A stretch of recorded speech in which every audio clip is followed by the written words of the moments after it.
우리 대리인절 둘째 주일을 맞이해서 우리 각 가정과 우리 3.1교회에서 그리고 오늘 교수 예배 드리는 우리 사랑하는 우리 모든 교우들 위에 하나님의 사랑과 건강함이 있기를 바랍니다. 우리 다른 지역보다 우리가 확진이 그래도 하나님 은혜 안에서 늦게 되어져서 지금 안전하게 지냈는데, 이번 주부터 지난 엊그제서부터 시작되어진 여러 가지 확진 이 상황에 대해서 여러분 문자 잘 보시고 또 여러분 스스로 여러분 잘 지켜서 건강한 우리 교회 또 건강 우리 교인들 그리고 건강 우리 남은 사회가 되어질 수 있도록 바랍니다. 어제 오늘 미국 교회 간판에 이런 영어로 말한 것을 한국말 표현하면은 사랑은 예수님처럼 손 씻기는 본디오 빌라도처럼 이렇게 썼더라고요. 그래서 처음에 이렇게 이게 무슨 말인가 했더니 사랑 예수님처럼 하고 손 씻는 건 본디오 빌라도가 이렇게 손 씻듯이 열심히 씻으라 그 얘기가 나왔더라고요. 여러분 이번 주간도 마스크 잘 쓰시고 너무 염려하고 걱정하지 마십시오. 가장 두려워하는 것이 제일 큰 적입니다. 마스크 잘 하시고 손 잘 씻는 게 제일 중요합니다. 손 잘 세정대로 비누로 잘 씻으시고 이번 한 주간 지혜롭게 생활할 수 있기를 바랍니다. 우리의 삶을 누군가 이렇게 얘기를 했습니다. 우리의 삶이라고 하는 것은 동물들이 살아가는 정글과 같다 이렇게 이야기를 했습니다. 이 이야기는 무슨 말인가 하면은 그만큼 우리 사회가 치열하고 복잡한 세상이다 이런 말일 겁니다. 우리가 그런 시대 속에서 메마른 어떻게 보면 사회죠. 이런 시대 속에서 우리 가장 존귀한 삶을 어떻게 하면 살아갈 수 있을 것인가, 최고의 삶을 살아갈 수 있을 것인가, 복된 삶을 살아갈 것인가, 우리는 항상 질문을 하고 고민을 하게 되었습니다. 가장 존귀한 삶을 살아갈 수 있는 한 방법이 무엇이냐면 내가 누구인가를 깨닫는 겁니다. 내가 누구인가. 나의 정체성을 분명하게 하면 나의 삶에 분명한 목적을 가지고 살아가기 때문에 창조적인 삶을 살아갈 수가 있습니다. 그런데 나는 누구인가라고 하는 이 질문은 이 세상에 나 혼자만 살아갈 수 없기 때문에 나 혼자만 깨달을 수 있는 것은 아닙니다. 나 혼자 있을 때 난 누구인가 이것은 큰 질문이 되지 않습니다. 항상 사람들과의 관계성 속에서 살아가고 있기 때문에 사람들과의 관계성 속에서 이웃들과 또 우리의 환경과 우리의 삶과 우리의 모든 이 지구촌 안에서 내 인간 한 사람 나는 누구인가 이것을 질문하게 되어집니다. 내가 누구인가라고 하는 이 내 자신의 정체성에 대한 질문에 있어서 가장 분명하게 알게 되는 것은 언제냐? 하나님과의 관계성에 있을 때입니다. 하나님과의 관계성 속에서 나는 누구인가를 분명하게 깨닫게 되어질 때 우리는 복된 삶이 되어진다는 겁니다. 우리가 가지고 있는 성경 이 구약 39권, 신약 27권 전체 이 66권 이 신약과 구약의 이 모든 말씀은 결국은 무슨 말씀인가 하면 하나님은 누구이신가? 그리고 그 하나님의 피조면 나는 누구인가를 알려주신 말씀이다라고 할 수가 있습니다. 그래서 하나님과 나와의 관계 또 그 다음에 나는 누구인가를 분명하게 알게 되어지면 이 땅에서 복된 삶, 존귀한 삶을 살아갈 수 있다는 것을 우리에게 알려주십니다. 오늘 우리에게 허락해 주신 이 구약의 이사야서 말씀과 오늘 이 복음서에 있는 이 누가복음의 말씀은 우리에게 있어서 하나님이 어떤 하나님이신가, 그리고 하나님 앞에선 우리가 누구이신가를 우리에게 구체적으로 알려주시는 주님의 말씀입니다. 이 대림절 기간 동안 오늘 두 번째 촛불을 켜면서 회개와 평화의 촛불이라고 말씀을 드렸습니다. 진정한 회개가 이루어진다는 것은 내가 누구인가를 분명히 알고 하나님을 알고 그 앞에서 하나님 뜻대로 살아가지 못하는 나를 주님 앞에 내놓는 것, 이것이 진정한 회개이기 때문에 그렇습니다. 그리고 그 회개가 온전히 이루어질 때만이 내 안에서, 내 삶 안에서, 공동체 안에서 평화가 이루어진다는 겁니다. 하나님께서는 하나님의 그 위대한 뜻을 이루기 위해서 항상 사람을 통해서 일을 하셨습니다. 그런데 하나님 역사 앞에 쓰임을 받았던 사람들 대부분은 어떤 사람들입니다. 이 사람들이 큰 능력을 가지고 있었던 사람들이라든지 유명한 사람들, 그런 사람들이 아니었다는 사실입니다. 오히려 인간적으로 보면 너무나 보잘것없는 사람들이었었습니다. 그러나 이 사람들은 다른 사람들이나 그리고 다른 권력, 힘, 세상의 힘, 이런 모든 이 권력자들의 명령에 두려워하지 않고 오히려 하나님의 말씀에 순종했던 하나님의 백성들이었다는 것을 우리는 알게 되어집니다. 어두운 밤이 지나가고 새벽이 다가올 때 밤하늘의 유전에도 밝게 빛나는 별을 보게 되어집니다. 그것이 바로 아침에 오는 것을 알리는 우리는 새벽별이다, 이렇게 이야기를 합니다. 마찬가지로 이 어두운 세상에 하나님의 위대한 이 구원의 날이 올 때 그 어둠을 뚫고 어둠 속에서 비추었던 밝은 믿음의 사람들이 있었습니다. 이 사람들이 어떤 사람입니까? 바로 하나님 나라의 새벽별과 같은 사람들이었었습니다. 우리 성탄절을 앞두고 있는 우리에게 이 성탄이라는 위대한 하나님의 역사를 위해서 쓰임받은 두 사람을 누가복음은 우리에게 증언해 주시고 있습니다. 이틀 동안 구원의 아침을 오게 했던 하나님 나라의 새벽별들이었었습니다. 그 두 사람 중에 한 사람이 지난주 말씀을 드리고 설교를 했었던 세례 요한의 어머니 엘리사벳입니다. 그리고 오늘 말씀드린 예수님의 모친 마리아입니다. 오늘 보면은 그 중에 한 사람, 갈릴리 지역 나사렛 동네 한 처녀 마리아에 대한 증언입니다. 이 마리아는 성탄절에 가장 앞서서 가장 성공적으로 성탄을 맞이했던 하나님의 사람입니다.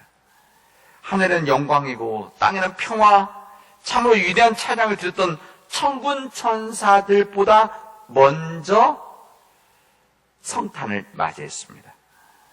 양을 치다가 탄생 소식을 듣고 한밤중에 주님 계신 곳을 향해서 달려왔던 목자들보다 먼저 성탄을 맞이했습니다.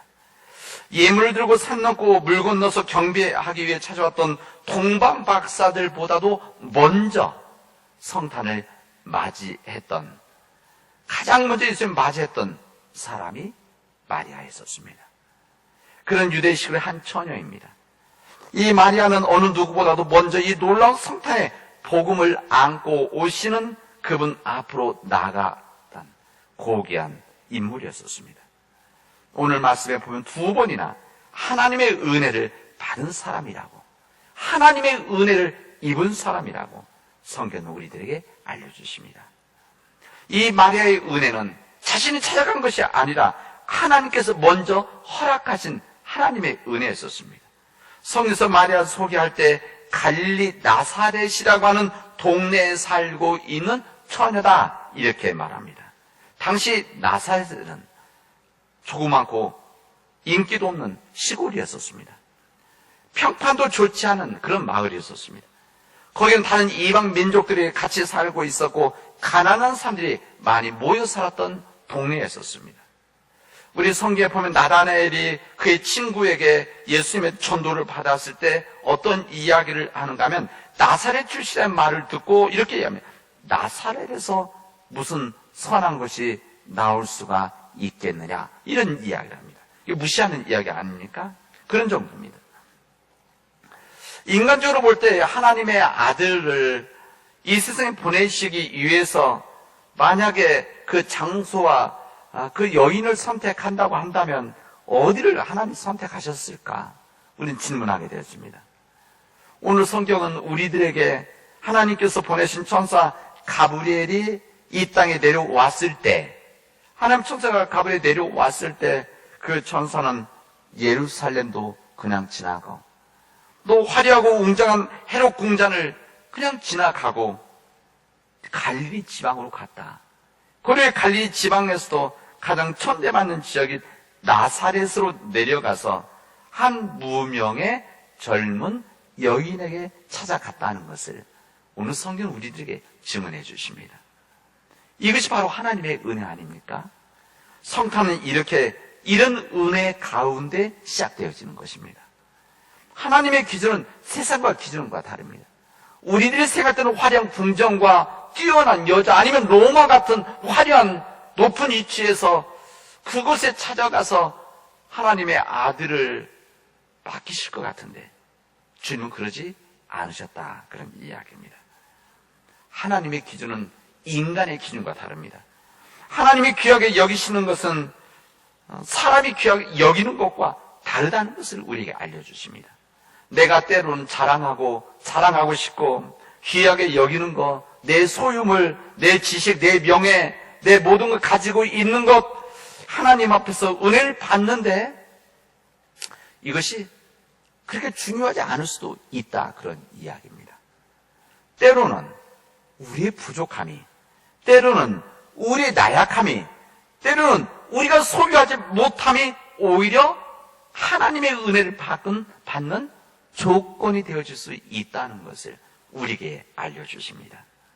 그렇기 때문에 우리 삶에, 내 인생에, 우리 가정에 부족함, 우리 교회에 어려움, 힘듦, 이런 모든 일들이 있을 때 이게 굴복당하는 것이 아니라 오히려 하나님의 은혜를 받는 감사의 조건이 될 수 있다는 것을 깨닫고 낙심하지 않을 수 있기를 바랍니다. 중요한 것은 무엇이겠어요? 중요한 것은 하나님을 진심으로 사랑하는가, 진심으로 하나님께 신뢰를 하고 희망을 두는 것인가, 믿음을 가지고 있는 것인가, 이것이 중요한 것입니다. 영적인 마음과 눈이 열려서 하나님 말씀 앞에 순종하고 우리 마음이 열려서 하나님의 뜻을 받아줄 수 있는, 하나님 뜻대로 살아가는 이 모든 일들이 바로 하나님의 은혜를 받는 길이라는 것을 오늘 하나님의 은혜를 읽은 마리아를 통해서 알려주십니다. 천사가 마리아에게 잉태하여 아이를 낳을 것이라고 했을 때 마리아는 두려워했습니다. 난 남자를 알지 못하는데 어떻게 이런 일이 있겠습니까? 요셉이라는 남자와 약혼하고 함께 살지도 않았는데 임신한다, 그것은 가능하지 않은 이야기입니다. 이렇게 이야기를 합니다. 여러분, 이 이야기는 다른 사람들이 이해하고 평가한 이야기가 스스로 자신이 천사에게 이야기하는 일입니까? 그러니까 자신이 아는 거죠. 나는 임신을 할 수 없는 그런 상태입니다. 근데 남자를 알지 못하는데 다른 사람이라면 이런 얘기할 수도 있겠죠. 그러나 자신은 알고 있는 거 아닙니까? 나는 임신할 수 있는 상황이 아닙니다. 그러나 이 천사는 마리아에게 거룩한 설득을 하게 됩니다. 거룩한 설득. 하나님께서 이 땅을 사랑하시고 세상을 불쌍히 여겨서 그들을 위해서 사람의 몸을 입은 하나님의 아들을 보내야 되는데 누군가는 통로가 있어야 되는 거 아닙니까? 그래서 마리아에게 왔는데 이 마리아에게서 받아줘야 되는 거 아닙니까? 거룩한 통로로서 마리아. 그래서 천사는 거룩한 설득을 하고 있는 겁니다. 결혼하지 않았는데 임신했다. 그 당시에는 돌을 맞아 죽을 수 있는 심각한 상황입니다. 사랑하는 남자와 파혼할 수밖에 없는 것이고 세상에서는 손가락질을 받을 것이고 가늠죄로 심판을 받을 수 있는 중대한 일이었습니다. 어떻게 보면 죽음을 의미할 수 있는 것입니다. 그 이야기를 두세 마리아는 심히 고민했었을 것입니다. 근데 결정적으로 이 마리아의 마음, 당혹스럽고 받아들이지 못하는 그의 마음을 움직인 것이 무엇이면 마지막 말이었었습니다. 무슨 말을 하는 천사가? 하나님께는 불가능이 없습니다. 하나님의 말씀에는 불가능이 없습니다. 불가능이 없으신 하나님의 말씀, 약속이라고 하는 이 이야기 앞에 마리아는 이것을 받아들이게 되어집니다. 무슨 말입니까? 이 마리아가 불가능이 없인 하나님을 믿었다는 겁니다. 하나님께서 그 무슨 일이 있어서 모든 일에 있어서 불가능이 없다는 것을 마음속 깊은 곳에서 마리아는 믿고 있었기 때문에 어린 젊은 마리아였지만 그 순진한 마음이, 믿음이 있었기 때문에 이 거룩한 설득을 받아들인 겁니다. 이 마리아는 세상을 두려워하지 않고 하나님 말씀을 더 두려워했었습니다. 세상의 소리에 귀를 기울였던 것이 아니라, 그래서 세상 소리 앞에 불안해했던 것이 아니라 하나님의 말씀에 귀를 기울이고 염려하지 않았습니다. 불가능이 없인 하나님을 믿게 되면 처녀가 잉태하여 아들을 낳게 된다는 것, 이것이 무슨 문제가 되겠습니까? 마리아가 그렇게 할 수 있었던 것은 마리아에게 있었던 그런 숭고한 믿음이 있었기 때문에 그렇습니다. 그 믿음이 무엇인가? 그것은 하나님께는 불가능이 없다라고 하는 믿음입니다. 불가능이 없으신 하나님께서는 처녀가 잉태하여 아이를 낳을 수도 있고, 오늘 본문의 말씀대로 나사렛에 태어난 아이가 약속과 축복대로 위대하게 되어지고 더 없이 높으신 분의 아들이라고 불릴 것이라는 이 믿음을 갖게 되어진 겁니다.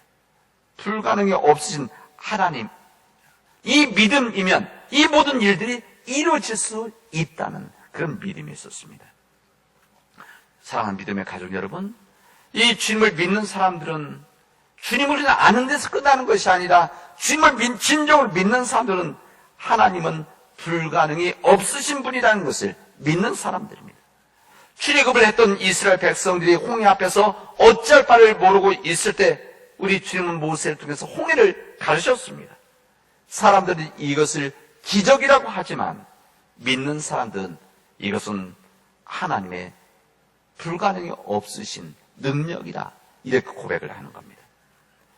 40년의 광에서 마시지 못하고 먹지 못할 때, 가나안 땅에 들어갈 때까지 만나와 메추라를 통해서 주님은 이스라엘 백성들을 먹고 마시게 해주십니다. 세상 사람 이것을 기적이라고 하지만 하나님을 믿는 사람들은 하나님께는 불가능한 일이 없다는 것을 확인하는 하나의 역사입니다. 예수님께서 오병이어 빵 5개, 물고기 2마리로 5,000명을 먹이고도 남았을 때 사람들은 이것을 기적이라고 하고 놀라워했었지만 믿는 사람들은 이 모든 일들을 보면서 하나님께서는 불가능이 없다는 것을 확인하게 되십니다. 그러하기 때문에 마리아는 고백을 하는 겁니다. 나는 주님의 여종입니다. 나는 주님의 여종입니다. 당신의 말씀대로 나에게 이루어지기를 바랍니다. 하나님 말씀에 전적으로 순종하겠다는 믿음의 고백이었습니다. 아무리 엄청난 대가를 지불한다고 할지라도 하나님 말씀대로 살아가겠다라고 하는 마리아의 응답이었습니다. 원하시면 저를, 하나님께서 원하시면 저를, 하나님의 뜻이 있으시면 저를 통해서 하나님 역사가 이루어지기를 바랍니다. 그런 고백입니다. 그래서 첫 번째 성탄이 이루어진 것입니다. 이 마리아는 자신의 몸이 하나님의 역사에 쓰임받는 것을 인정을 하고 받아들였습니다. 하나님의 도구로 쓰임받는 것을 기쁨으로 그는 받아들였습니다. 누구를 위한 하나님의 도구인가?